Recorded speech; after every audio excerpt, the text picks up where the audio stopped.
Hello, Space Engineers. Motherfucker Jones here again, and I am here in the alien planet to show you this ship right behind me. Once again, I'm going to show you a larger grid ship that I've been trying to work on, and this is the Bastion. Now, this ship is a combination of almost all the other ships I have done, except minus the specialities of the other ships. So this is yet another jack-of-all-trades ship. And I am doing it in the alien planet to show you guys that it can kind of handle the alien planet. Gravity, meaning that it should handle Earth with a full load, and anywhere else quite nicely. I'm not going to do full testing and showing you on that, but as you guys can see, it's got turrets everywhere, kind of like the Paladin. Turrets literally everywhere. You are well defended on this ship for assaulting a base or whatever, man. You've got 8 large hydrogen thrusters supporting the ship on the underside. If those get taken out one by one, it will lose effectiveness in gravity. You have a ramming section here with some blast doors and some heavy armor blocks in the middle there to connect it to the frame of the ship. Overall, I would say it has about close to 36 large turrets and then another 20 interior turrets. So you're well defended on this ship, probably where most of the PCU comes from. However, this ship is actually a heavy frigate, so it does kind of come with a lot of amenities that you would need in a survival situation. So just in the front here, we got some gyroscopes. Not the best place to put them, I understand, but where else could I, you know? Anyway, there are more gyroscopes. This ship is well fitted with gyros. You got 8 large cargo containers all piped up. You got 3 oxygen containers all piped up. And this ship comes with not 1, not 2, not 3, but 4 refineries. So yeah, you will be able to process a lot. All speed module. Shit. Well, I messed up again. I must have forgot to. Oh my god. Sweet. Okay, well, you know. I swear, this is the only thing missing on the whole ship. See, it works. It was not that it doesn't work. It's just I missed it because I'm a goof. Anyway, right, continuing through. These refineries are connected to 2 assemblers tucked away in there. You're going to have to believe me on this. They're in there. They have 8 speed modules on them, so as many modules as you can fit. You get 5 small cargo containers completely for organization of the 2 assemblers there, for, you know, whatever you want to do, if you'd like organization or something. Here are the medical areas. It is mirrored on each side, so each side has 2 medical stations, 3 cryo chambers, and if I can get to it here, you have 2 vents on each side and a viewing port to the main hangar, protected by some glass. And also there is a H2 generator right here on each side, so you can put your bottles in there and fuel up if you had ice or whatever. It's kind of hard to get direct access to the tanks from here, so that's why I did it that way. Alright, so up here you got the bridge, you got a gravity manometer, a gravity generator, and you got the interior turret there, and a pretty informative bridge. Comes with plenty of seats for everyone to sit on, you know, if you wanted to do this for like a machinima kind of video or whatever. This might be, you know, a nice ship to use, kind of like as the home station. It comes with just about everything you need, you know. You have the projector block right there. You turn that on, it projects a projection over the ship so you could weld it up. And here's the reactor. I know it's in like the main living area in between the medical room. Probably not the most sanitary thing, but I figured it's Space Engineers and it's probably sealed up well. Look at those seals, right? Those seals are probably good enough. Anyway, continuing here, we got the hangar, and in the hangar we have 4 connectors with a little bit of a divot in there so you don't come crashing in with a connector that's tucked away in your ship. But we actually have the jump drive and a few batteries in the center here.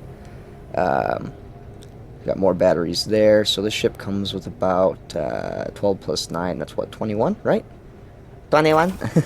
I don't know. I just admitted it. Yep, but it is. And so 21 batteries, you got vents in these secondary locks here, so when ships come and dock up on the merge blocks, they got the air vent there in case this isn't pressurized, and I don't know, maybe they walked in and took their helmet off, who knows? You got your large hydrogen tanks in there, all surrounding the hangar. Plenty of hydrogen tanks on this ship. I actually lost count of how many there are. I will leave that in the description. I also will leave the PCU count for the ship in the description. So as you can see, those buttons open up the airtight hangar doors on the roof, which actually gives you a lot of room to like lift up a fighter from one of these connector ports, maneuver around, and come out. So you got your standard 4 block width in between each airtight hangar door. Like I said, they are controlled individually, so the number 2 on the right side controls the right side, and the number 1 on the left side controls the left side.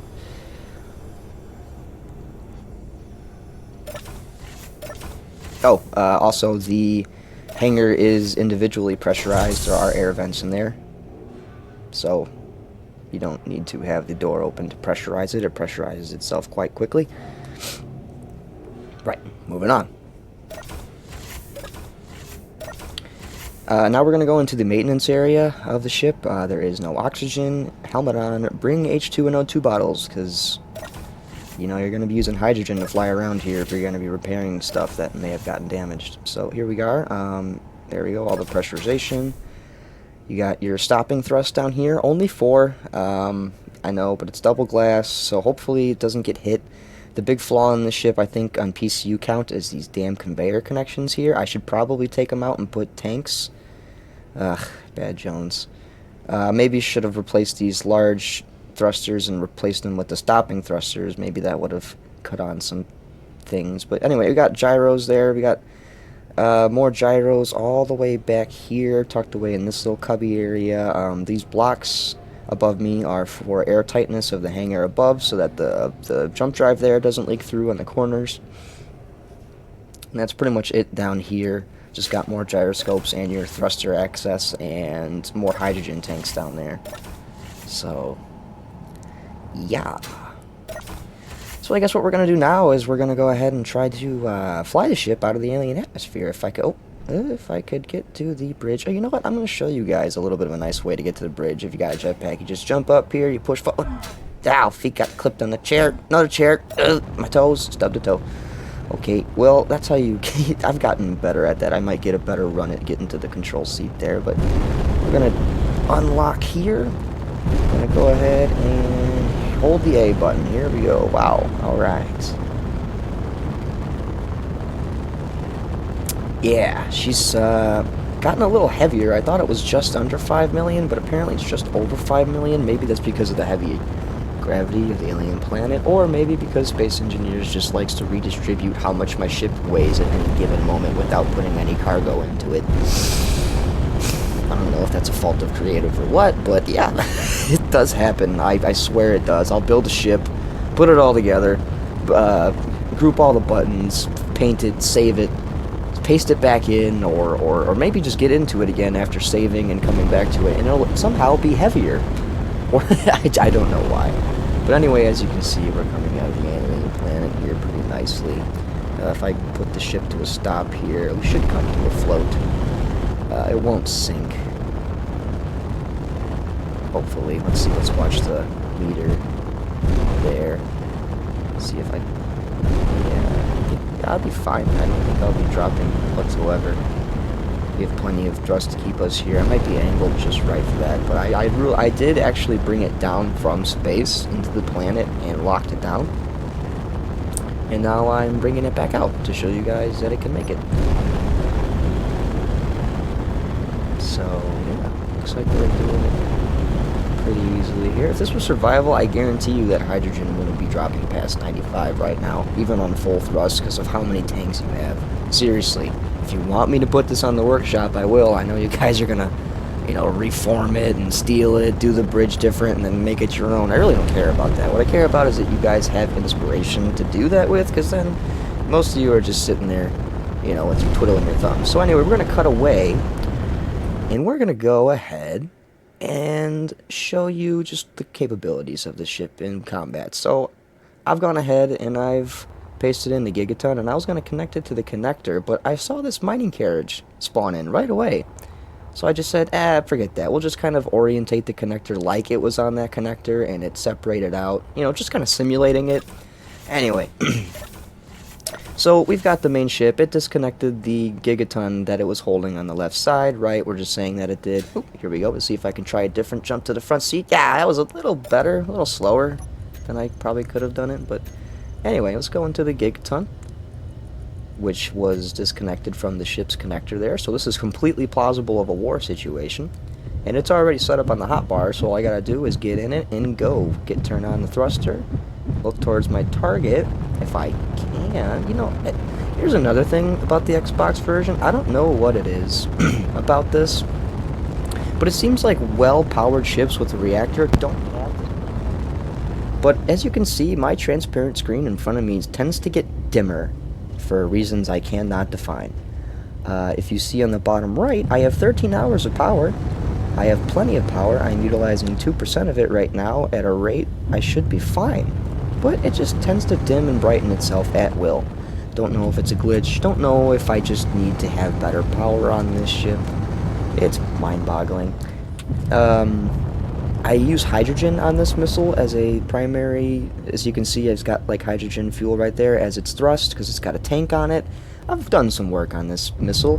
This missile is not currently equipped with explosives in the cargo container. However, it does have 3 warheads set up on a sensor. So as soon as I get close to this mining thing, literally as soon as my transparent screen breaks, that's where the sensor's bound limits are, and the gigaton will explode. So right now I was having some trouble trying to find the target because my transparent screen kept getting dimmer to the point of blackness. And that made it kind of difficult, but I finally got a catch as the light came through. I tilted as hard as I can, and I nailed the shit out of it. Yeah. So let's go check on the damages. Usually, if I hit it on the front, the antenna won't be on, so I believe there's a few cargo containers, probably a thruster and a battery remaining on there. However, the bridge and everything is completely knocked out. I doubt that thing has any control. The remote control is probably gone. We'll go ahead and fly over there and take a look-see. I'll try to cut to the action here. And when we get there, I would go ahead and turn my turrets off to see what's left, but I think we're just going to fly in with them on. So here we are, making our attack run. It does have an assailant. I don't know why it's disappeared on us. Oh, there it is, speaking of the devil. So we apparently have gotten close enough for the signal to catch. Speaking of signals, that signal is kind of blocking what the ship actually looks like. I'm going to take the HUD off, and as we get closer, hopefully you guys get a good view of what the ship looks like now. Probably not, since it's going to be riddled with missiles. I've got the missiles on the front of the ship orientated for a frontal attack, to where it's just like a huge volley, and basically on all sides you get a good missile attack. So, yep. Just absolutely obliterates your target, and those turrets are way better to use for PCU than the frontward-facing ones. Let's see if I can get it close. Oh, too close. Oh, ooh, I ingested something. Yep, there's a hole. Wow, it must have been some blast door blocks or something that I ran into. Good job, Jones. Time to turn the projector on, right? Yeah, my turrets aren't even firing at it anymore. There's no power, there's no nothing, it's dead. Well, anyway, we do have this assailant to take out, and instead of using the ship, I'm going to kind of go ahead and show you guys a little something that my friend Lamock and Chaz tried to make me make here. They saw an ODST dropship on the workshop, and they tried to get me to make a functional one. So here's what we came up with after a bunch of versions. This is the Crash Pod Mark 7, and it comes with a camera on the bottom.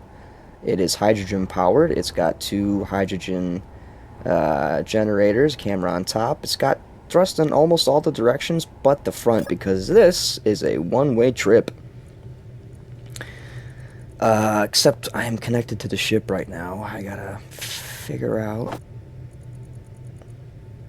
which one it is. Crap. Yeah, it's this one right here. What do I name it? Just call it connector crash pod. And then we'll find it from the thing there. There we go. And go here. Do-do-do. So many things because it's connected to the ship. Which one is it? Ah, that one. Alright, switch lock. Okay, go into the top camera. And if the top camera gets destroyed, hopefully the bottom one's not destroyed. What the heck? It should be disconnected. Why am I not disconnected?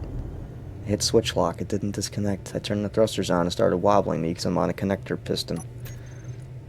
What the... Huh? This is... Oh. I must have named the wrong one. Good job, Jones. Anyway, we'll just turn it off. And we'll go ahead and thrust ourselves out here towards the assailant. And then we're going to go ahead and let it say its prayers, because this has a blast door block connected to a rotor, which is a large grid connected to a small grid, and it just obliterates targets. Oh! Whoa!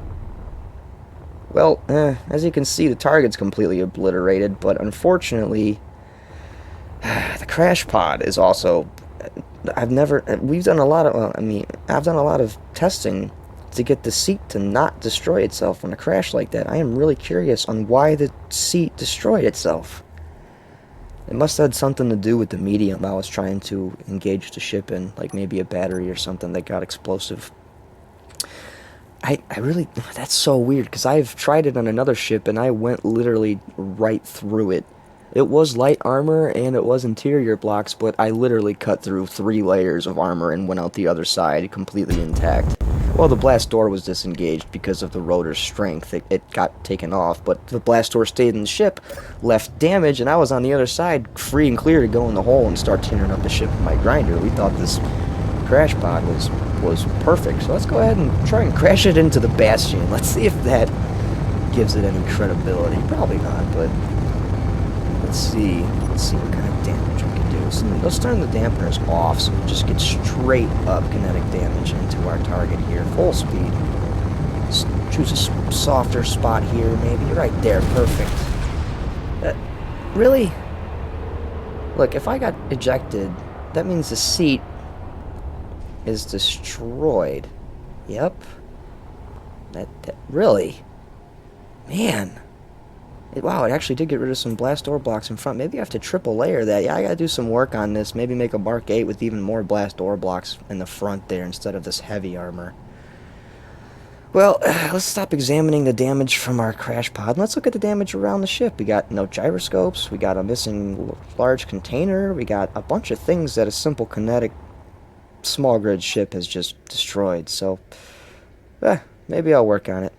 Hope to see you guys next time, and like I said, I'll definitely keep the videos coming.